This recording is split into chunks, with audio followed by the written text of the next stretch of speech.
بسم اللہ الرحمن الرحیم۔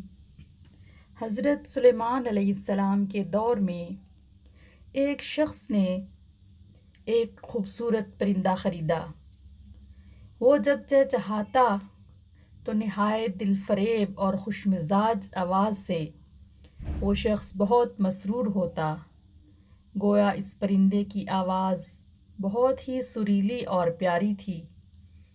ایک دن اچانک اس پنجرے کے پاس اسی کے جیسا ایک اور پرندہ آیا اور اپنی زبان میں کچھ باتیں کی اور چلا گیا۔ پنجرے میں موجود پرندہ بالکل خاموش ہو گیا، گویا ایسے ہو گیا جیسے وہ گونگا پرندہ ہے۔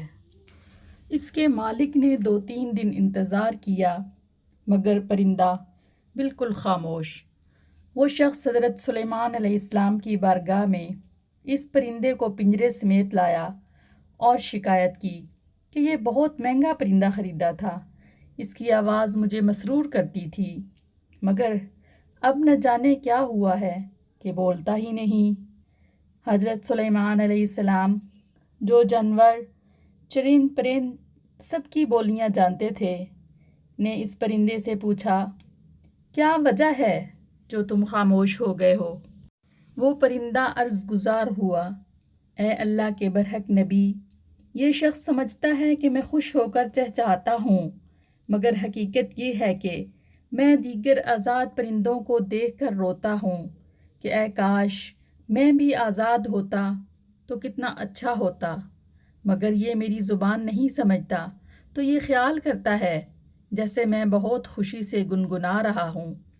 پھر ایک دن میرا ایک ہم جنس میرے پاس آیا اور کہا کہ یہ شخص تیری زبان نہیں سمجھتا بلکہ سمجھتا ہے کہ تو بہت سریلی آواز کے ساتھ خوشی خوشی چہچہا رہا ہے۔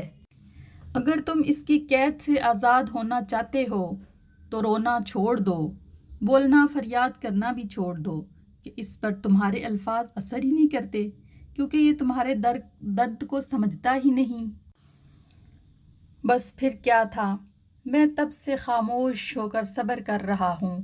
حضرت سلیمان علیہ السلام نے اس شخص سے کہا کہ پنجرہ کھول دو اور اس کو آزاد کر دو، کیونکہ اب یہ پنجرے میں کبھی نہیں بولے گا۔ اس شخص نے کہا، اگر اب یہ خاموش ہی رہا تو بلا وجہ اس کو رکھ کر میں کیا کروں گا؟ لہٰذا اس نے حضرت سلیمان علیہ السلام کے حکم کی اتباع کرتے ہوئے پنجرہ کھول دیا۔ وہ پرندہ فوراً اڑ کر درخت کی شاخ پر بیٹھا اور اس شخص کو دیکھ کر کچھ چہچہا کر اڑ گیا۔ اس شخص نے حضرت سلیمان علیہ السلام سے عرض کی کہ یہ کیا کہہ کر گیا ہے؟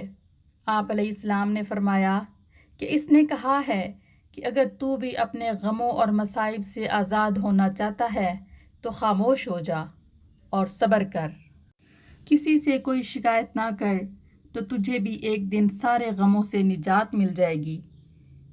جو تو لوگوں کو سناتا رہتا ہے مگر وہ بے احساس لوگ تیری زبان جانتے ہوئے بھی تیری بات نہیں سنتے۔